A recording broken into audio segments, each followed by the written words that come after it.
Welcome to the CEC Report. It's the 28th of October. I'm Robert Barwick and I'm joined today by CEC leader Craig Isherwood. Welcome, Craig. Yeah, thanks, Robbie. And happy birthday. Oh, thank you. In this week's CEC Report, Philippines break with the USA is seismic. Which way Australia? And storm clouds gather over Australia's property market.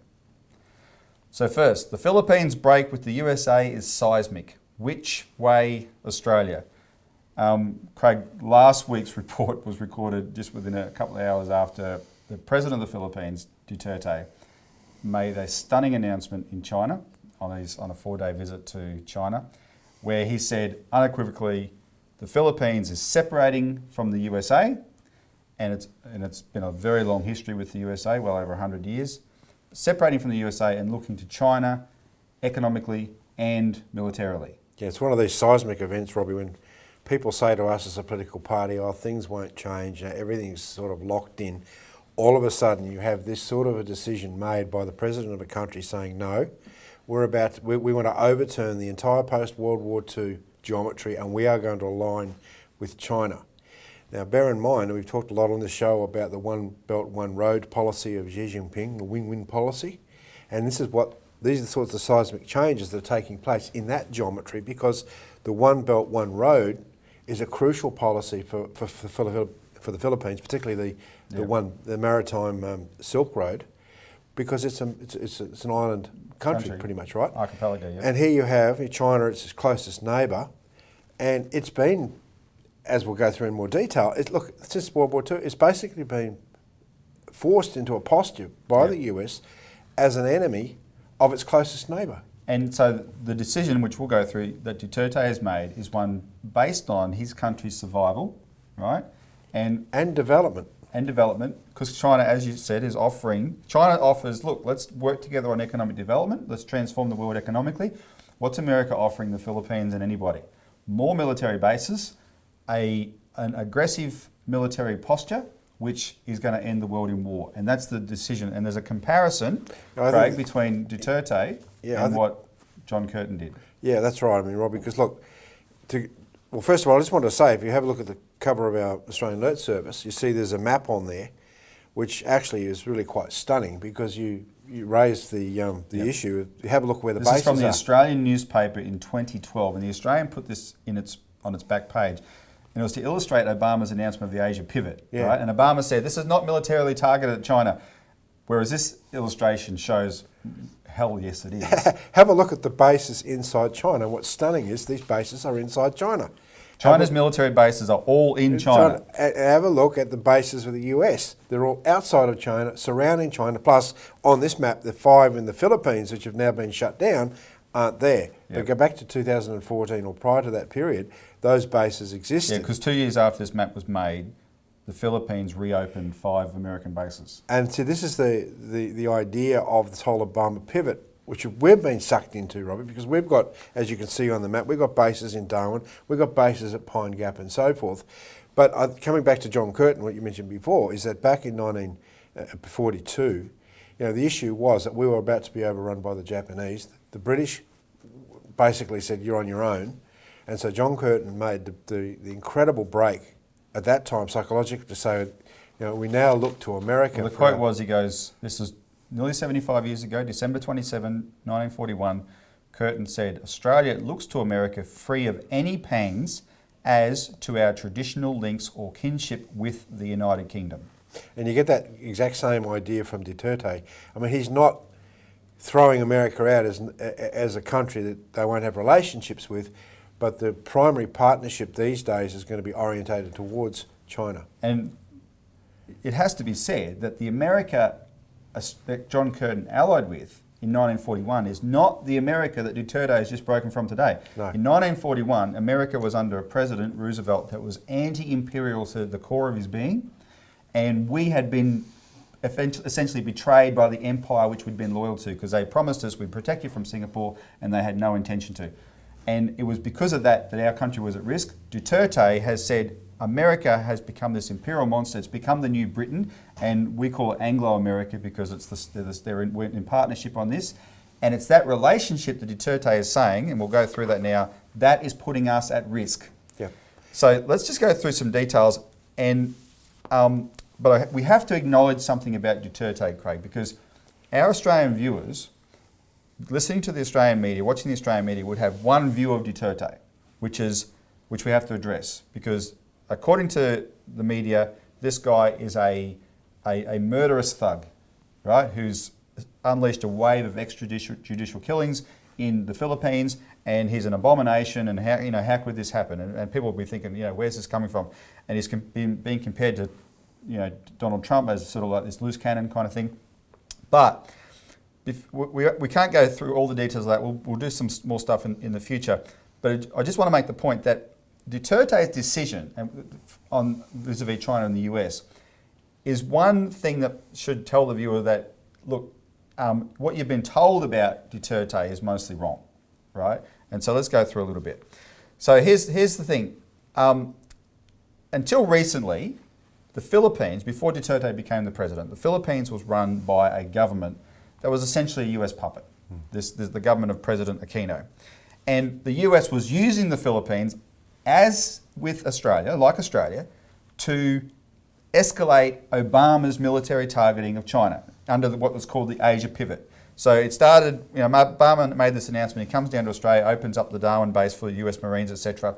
And he leaned on the Philippines president to reopen these 5 bases that the Philippines had kicked America out of in 1990, right? And they reopened them in 2014. It was a very, very unpopular decision in the Philippines. There was a lot of backroom deals to get the Philippines parliament to endorse this thing. Then earlier this year, America pushed the Philippines to take China to the Hague, the court at the Hague over the South China Sea. And we're supposed to believe back in Australia, here's poor little Philippines standing up for itself at the Hague, and look, they won the case, and it was all rubbish. When the Philippines took China to the court at the Hague, they broke the actual conditions of the convention, which is the Hague court exists for 2 countries to go to voluntarily. Both countries agree, let's go to the Hague and get this settled, right? China didn't agree. The Philippines just went off on its own back because America pushed it to. And it turns out that when the Philippines was doing all this, no one in the Philippines, the people of the Philippines, didn't want any of it, right? The Filipino government was not representing their own people. They were doing the bidding of the United States. And the proof of that was the election, because they voted them out on their ear, and Duterte won in a landslide. And everything Duterte has done since then, everything, even though the way it's reported in Australia with the drug war, etc., everyone has to acknowledge that he is still immensely popular, right? Immensely popular. And that's significant for people to acknowledge that. Now, so that's the Philippines and what it's done. Let's take a quick break, and we'll continue this after the break.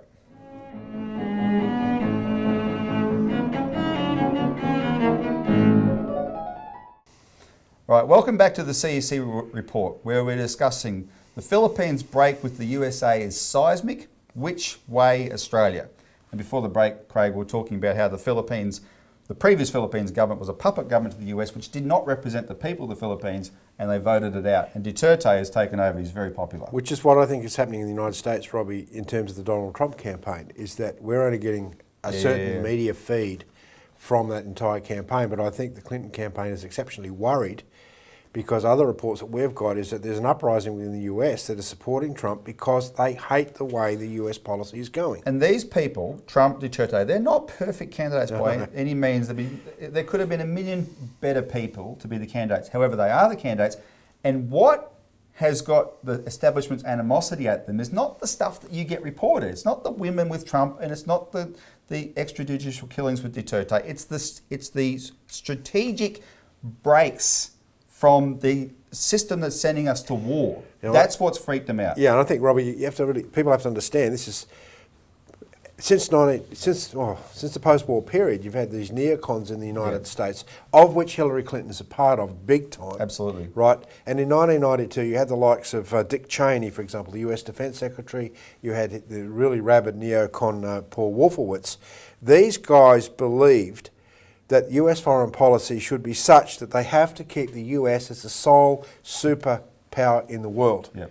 And everything about US policy was governed with that intent in mind. They said, we will stop the rise of any rival economic or military power. And that's been the dominant economic policy. But the problem with the US is it's collapsing internally. And self-inflicted. It destroyed its own economy through speculation. Exactly. And we've seen that with the global financial crisis and how, for example, Obama's just simply printed the money to bail out Wall Street whilst their internal manufacturing capacity is falling through the floor.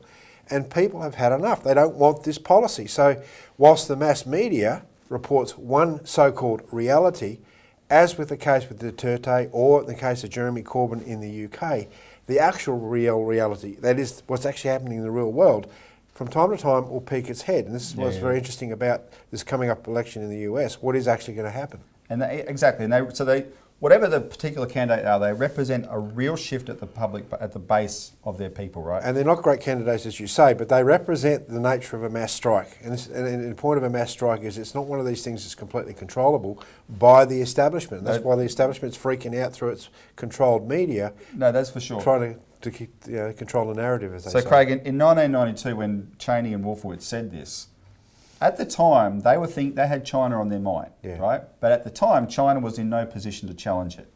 2 decades later, China is in a position to challenge it. It's a bigger economy than the United States. It's a richer economy than the United States. And they say, look, we don't want to replace the United States as the world's sole superpower. We just want the world to stop being a world governed by one superpower and be what they call multipolar, right? Let's have more than one dominant country. And we just want the United States to respect our sovereignty, right? And we do not intend to invade anybody, etc. Now, the question is, can you believe China? Well, because this is interesting, unlike the United States, China has the US has a track record. China has a much longer track record. Theirs goes back 5,000 years. And then, Craig, in that 5,000 years, you get insight into Chinese culture and the Chinese outlook. Guess how many countries China has invaded in 5,000 years? None. 0. Now, the two countries that are in dispute are Tibet, which is on China's border, right? And many times over the eons, it's been part of China, and that's China's claim. And of course, Taiwan, which was definitely part of China, right?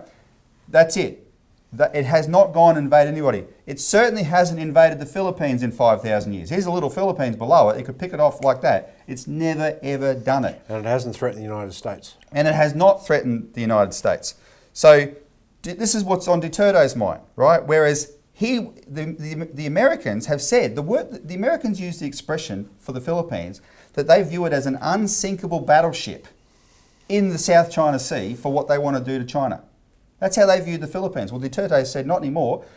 In the lead up to this announcement, he said, we're not going to have joint military exercise with America anymore. And he said, we're not going to engage in these naval exercises in the South China Sea with America anymore. The kind of things that the stupid, idiotic defence and foreign affairs spokesman for the Labor Party in Australia want us to participate in. These little Yosemite Sam wannabes down here. Let's go shoot them up with America, right? Well, the mentality is we're blowing up the world. The guy that they accused of being a loose cannon in the Philippines has said, I'm not going to do that because that's the kind of thing that will blow up the world. And his expression was, he said on the September 13, he said, I do not want my country to be involved in a hostile act, right? So this is a very, very big shift. And he culminated in this announcement last week. He said that he's separating from America, looking to China economically and militarily. And the Bloomberg editorial board put out an editorial on this representing the Wall Street view. And what they said is this: Philippine President Rodrigo Duterte seemed to have orchestrated one of the most dramatic geopolitical shifts in Asia since the end of the Cold War, abandoning the United States, his country's longtime ally, for rival China. So, Craig, as we said, there's definitely a comparison between this and, because he's done it for national survival, and what John Curtin did for Australia for national survival. America's the new imperial power in league with Britain. What should Australia be doing in response to this? Robbie, if you come back to what you just mentioned then about the United States being an imperial power, the United States was not an imperial power under Franklin Roosevelt.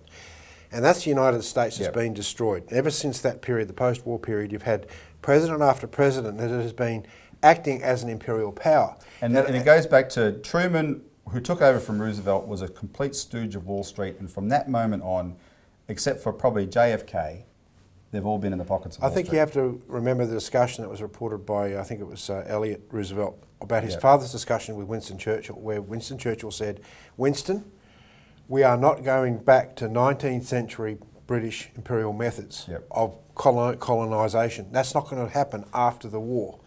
And, Winston Churchill went bright red apparently and just about choked on his Had a fit, cigar yep. and had a fit, because basically Roosevelt was saying, we are going to overturn the way that you've run the world. We're not giving Indonesia back to the Dutch. We're not giving the Philippines back to, well, the Americans in that case. We're not giving Vietnam back to the French, that type of thing. And historically, you have to understand that the British Empire, Robbie, was the biggest empire on the face of the planet coming into the 19th century and the early 20th century. It was a dominant global superpower at that time, and it ran the world as an imperial power. That's what we've got back to. That is what the US has been replicating. It's exactly the opposite to what Franklin Roosevelt wanted. When you look at John Curtin, right, he was orientating towards that side of America, that non-imperial side of America, to try and Yep. save our country.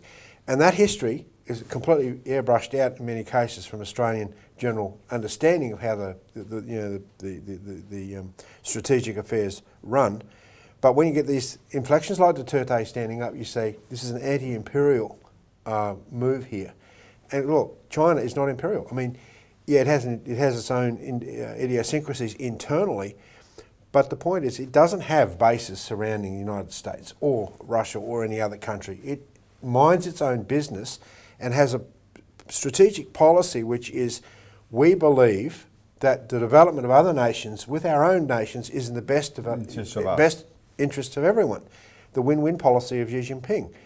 And that's actually the China that is terrifying these imperial neocons in the US. Clinton is another example. She's going to be a disaster for the world if she gets elected, because she's already made threats of all sorts of kinds which could bring on World War III. Trump is right. She's a risk of World War III. So, I mean, these are the sorts of issues, which is a fascinating period of history. So that when people say, oh, things can't be changed, well, it has just changed. And essentially, what everyone has acknowledged, that Duterte's action here has killed the Asia pivot.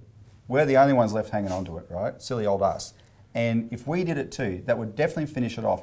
And that pulls the rug out from under Obama's agenda, American agenda. And the only thing they've got left is the nuclear trigger. And they might resort to that, or they might pull their head in and go, well, okay, we better face the fact the world has changed. Yep. All right, let's take a break. When we come back, we're going to talk about the Australian property market.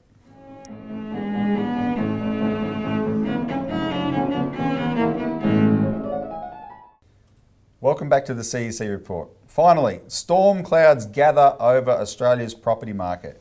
Now, before we go into the details of this, Craig, I just want to point out, because we have a little bit of credibility, all right, not to blow our own trumpet, but hell, I'm going to. So in 2004, in our New Citizen newspaper, page 3 of the April 2004 edition, the headline on the top of that page was "On the Eve of the Crash," and you've got a picture of housing construction here, and it's talking about the American property market, right?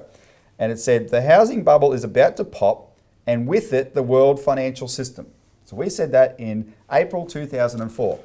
Now, anyone who's watched the Big Short movie will see how all these hedge fund guys that eventually bet the property market in America would crash. The main guy, played by Steve Carell, has to go down to Florida and get serviced by a stripper who brags to him about owning 6 properties before he's convinced that there's a property bubble, whereas we were saying it 2 years earlier. But we were both right in the sense that when it crashed, it brought down the world economy, right? Well, we're now talking about Australia's property bubble. We've said since then Australia was also in a bubble, but there was a few tricks that they pulled to keep it propped up. But there's some definite signs brewing now. So let me just go through some figures.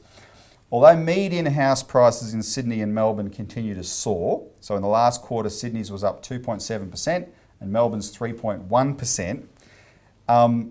Sydney's last quarter spurt only followed the August interest rate cut, right? Which gave it a bit of an impetus, because before that, Sydney's was down for the year.